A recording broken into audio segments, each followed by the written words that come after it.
Hola campeón, ¿cómo andás? Continuamos con la serie de ajedrez, la estrategia del final. Y hoy vamos a ver el video número 2, cortar al rey enemigo. Como siempre te recuerdo que me escribas por WhatsApp, así te sumas a mi lista de difusión para recibir un tip de ajedrez gratuito todos los días. Bueno, esta es una posición de una partida entre Korchnoi, que va de blancas, y Karpov, que iba de negras, en el Mundial de 1978 en Baguio. Y acá vemos que las torres están ubicadas detrás de sus peones, sus respectivos peones pasados. Y acá juega el negro. Y bueno, obviamente hay que apoyar el peón pasado de 3. El blanco juega rey F2. Y A7 continúa D2, a lo cual puede seguir torre D1, torre A8 y cambian los peones y llegamos a una posición de tablas. Sí, rey F2, torre E8 impidiendo que se acerque el rey al peón pasado. Obviamente que si el blanco corona el peón, el negro lo captura y luego corona el peón el negro, ¿no? Así que no puede avanzarse el peón.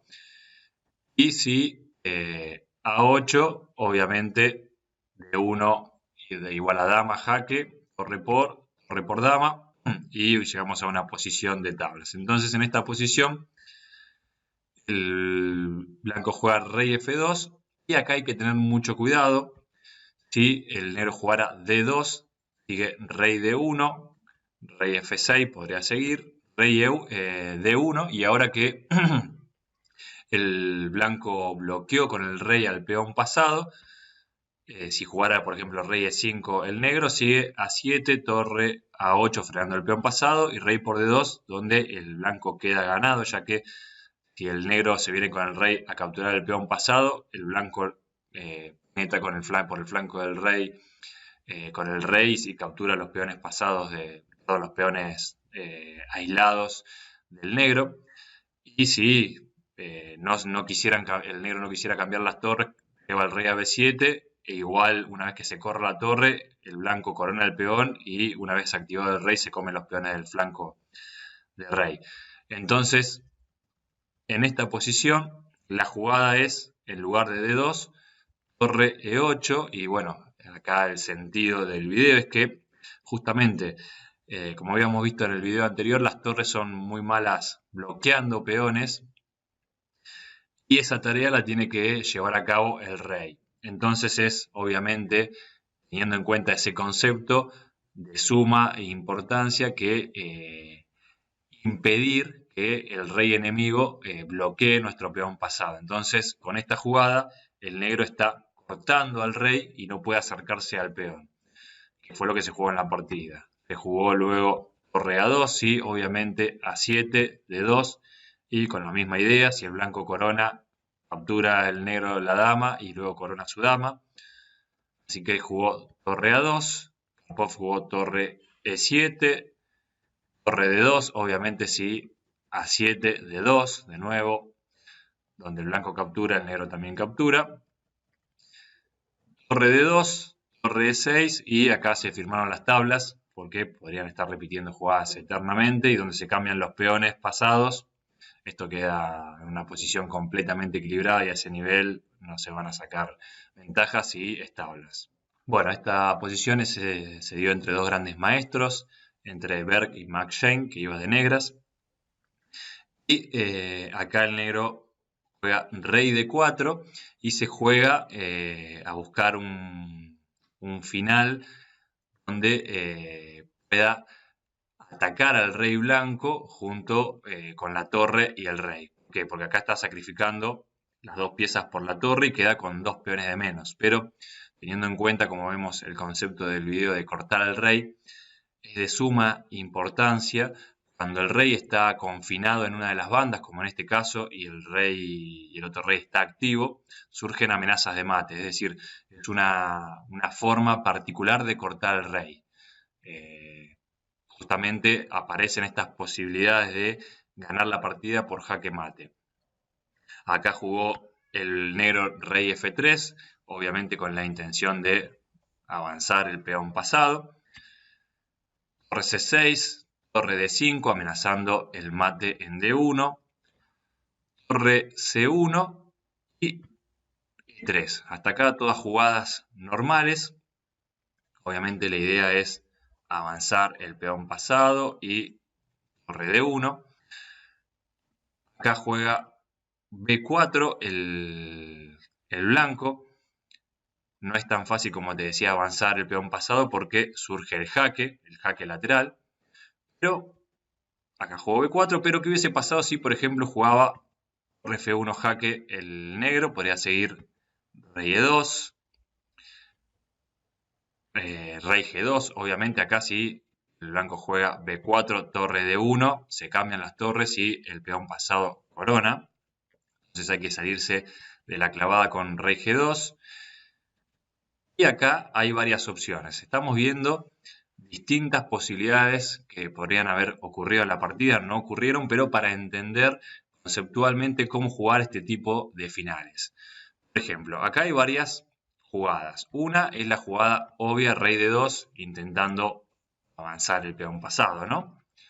Otra es, bueno, una vez que juega rey G2, otra es jugar torre de 1 tratando de expulsar a la torre que está bloqueando en la primera fila. Y una vez que capture, correr el rey. Y otra jugada muy interesante es F4. Vamos a ver por orden de sentido común. Rey de 2 primero. Por ejemplo, torre B1 puede seguir. La torre busca dar jaques laterales. E2, rey F2, torre E5, jaque, jaque. Y esto es tabla por repetición.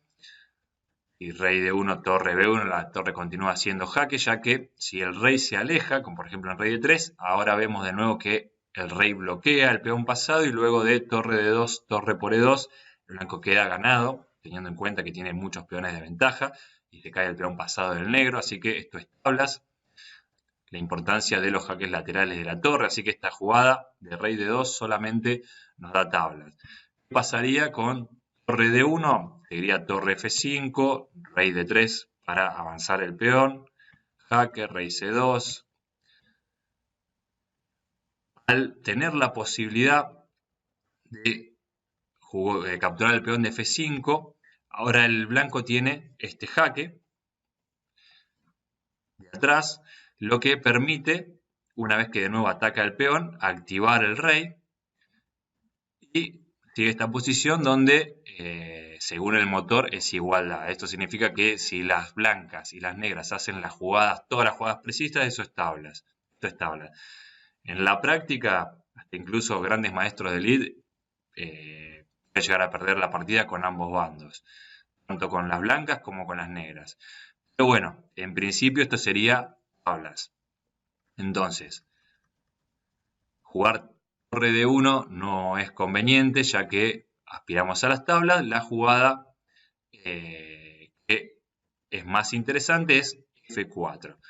¿Cuál es la idea de esta jugada? Bueno, hay distintas continuaciones. Vamos a ver una por una para entender el concepto.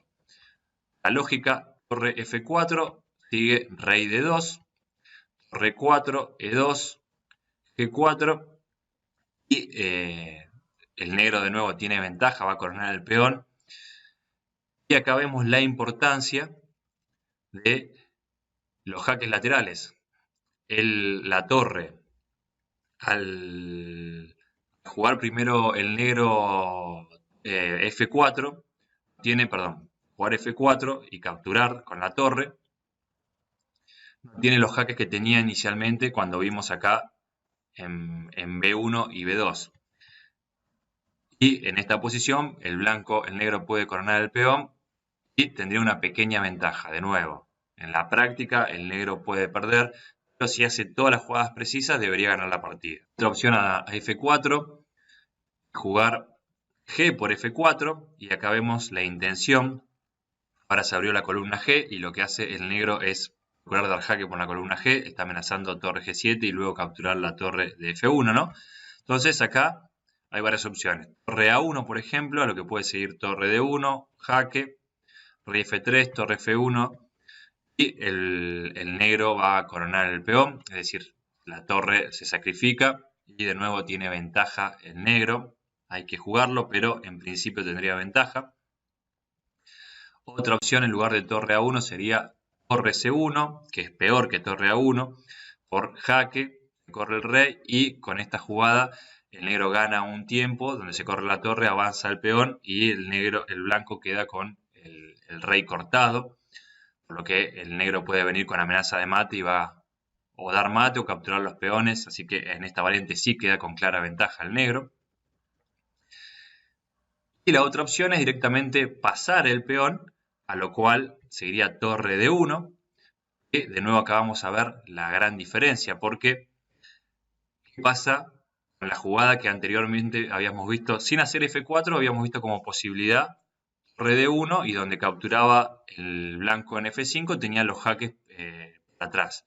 Pero al jugar F4 y G4, ahora torre D1 a torre por F4. De nuevo el negro amenaza del peón, a avanzar el peón. Ahora no tiene el jaque que tenía antes en F5 que permitía activar el rey. Entonces la única jugada es torre F3, corremos el rey y en esta posición de nuevo el negro tiene ventaja. La torre obviamente se va a entregar por el peón, pero si juega preciso debería ganar el negro. Acá la importancia no es si gana el negro con una variante o la otra, sino entender los conceptos para encontrar los recursos que en la práctica nos den las mayores posibilidades de ganar. Ya que por más que, como te decía inicialmente, uno haga todas las jugadas precisas y después entre la torre y el rey no ataca bien los peones, gana el blanco porque tiene muchos peones. Pero una variante da una pequeña ventaja que la otra no da. Estos son finales complejos, pero es importante entender los conceptos. Obviamente acá tiene que tomar en F4, ¿no? Porque si, por ejemplo, torre F3 sigue torre G1, a lo cual, luego de capturar las torres, sigue una continuación así y el negro da jaque mate. F3, F2, jaque mate. Entonces, en esta variante en particular hay que tomar. Entonces, bueno, esto es lo que hubiera ocurrido si el blanco jugaba torre F1. Muchas variantes. Esta es lo ideal que uno tiene que hacer cuando analiza un final. Bueno, ¿qué pasaría si hace esta jugada, si hace la otra? Para ir entendiendo el final, la estrategia del final y ir como sintiendo el final. ¿Cuáles son las jugadas que dan más posibilidades prácticas? Acá el blanco jugó B4, a lo cual siguió F4. Para entender esta jugada, primero hay que calcular la lógica E2. ¿Sí? E2 sigue el jaque lateral que te decía. Y ahora, por ejemplo, bloquear con la torre es perdedor para el negro porque ante rey F2, rey por D3, rey E1 y obviamente acá queda ganado el blanco por los peones pasados. Pero el negro al hacer la jugada, perdón, en lugar de E2, F4, esta jugada es multipropósito. Cierra líneas, abre líneas, forma un peón pasado y desvía la torre. Ahora vas a entender esta jugada que es hermosa y que da la posibilidad de ganar al negro. ¿Qué pasaría si, por ejemplo, G por F4? Bueno, de nuevo, la idea de apertura de líneas de esta jugada es que se abre la columna G, a lo cual pueden seguir dos posibles variantes. Por ejemplo, avanzar un peón pasado, lo cual sigue torre, jaque. Obviamente el rey no puede ir a F1 porque sigue jaque con el peón y luego torre, jaque y coronamos el peón. Torre por torre y coronamos el peón. Única rey H1, E2, A6 y ahora con torre D8 amenazamos mate en D1. El negro queda completamente ganado. Entonces, avanzar un peón es una jugada perdedora y rey F1 permite ahora atacar por la segunda fila. Y ante A5, torre H2 amenazamos el jaque mate en H1, rey G1, jaque, rey H1 única, de nuevo, si rey F1, E2 y jaque, ¿no? E2, la única opción que tiene el blanco es avanzar el peón pasado. Rey F2, la idea de avanzar el peón no solamente es coronarlo, sino bloquear los jaques laterales de la torre. Y ante torre C2, acá el negro amenaza torre H6 jaque mate y obviamente que por más que se entregue la torre por el peón, si avanzamos el peón, sigue luego el mate, así que el negro está completamente ganado. Entonces G por F4, abriendo la columna G, no es una buena jugada. Otra opción sería torre F1 jaque, rey E2, torre por F4, rey D2. De nuevo acá la torre está mal ubicada. La única opción que tiene es ponerse detrás del peón, avanza. Y en esta posición el negro tiene una pequeña ventaja. De nuevo tiene que jugar muy preciso para ganar este final, donde juega mal, gana el blanco, pero en principio tendría una ventaja pequeña como para ganar el blanco. Perdón, el negro. Y lo que se dio en la partida fue F4, no capturó ni hizo jaque, sino que avanzó un peón pasado y ahora sí avanza hacia E2 el negro y juega torre C3 jaque, torre D3, la variante que habíamos visto anteriormente que no funcionaba, ahora sí funciona, ya que luego de capturar, si rey F2 sigue rey por D3, rey D1, pero ahora entra el peón pasado. La importancia de avanzar el peón, antes estaba en F5, ahora está en F3, y si avanza un peón pasado, rey E3, B7 y jaque mate. Así que el blanco no puede capturar la torre. Perdón, puede capturarla, pero no puede mover el rey a F2 como vimos recién, sino lo que siguió en la partida fue rey B3 buscando un final de torres y damas. Pero no el negro, dama E2, dama H5, rey G2 y F3 y acá abandonó. Podría haber seguido rey H1, dama H3 amenazando mate en G2 y en F1. Si rey F1 sigue dama H2 amenazando también mate en H1 y en E2, jaque en E2 y mate en G2. Y si rey G1 sigue dama C5 y ante rey H1 dama C1 jaque mate y ante rey F1 dama C4 y se cae la torre en B3. Entonces, partiendo de esta posición acá, básicamente es fundamental entender varias cosas. Una, la importancia de el rey que esté confinado en una banda, que le otorga una ventaja al negro. El rey negro está muy activo y el blanco queda ante amenazas de mate. La importancia del peón pasado, el negro tiene 2 peones menos y así todo tiene posibilidades prácticas de ganar la partida. De hecho, en la partida la ganó. Y por último, la jugada que siempre estuvo dando vueltas, pase lo que pase, es F4, que tiene varias intenciones. Por un lado, abrir la columna. Por otro lado, cerrar la columna. En caso de, por ejemplo, un eventual ataque así, este peón rival lo bloquea. Segundo Goretzky haría a manera de pantalla o paraguas, como les decía. Y la otra opción era como ocurrió en la variante que vimos secundaria, es que queda el peón pasado ante un rey F2 y eso permite ganar al negro.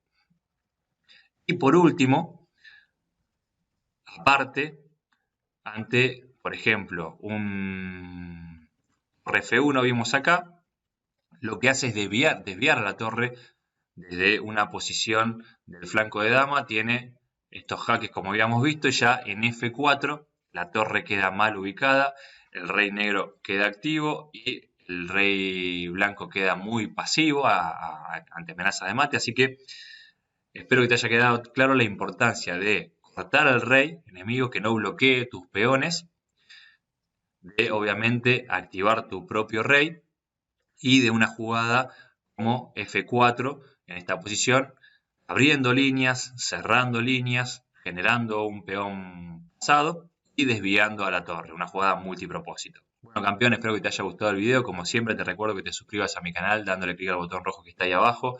Te mando un abrazo y nos vemos en el próximo video.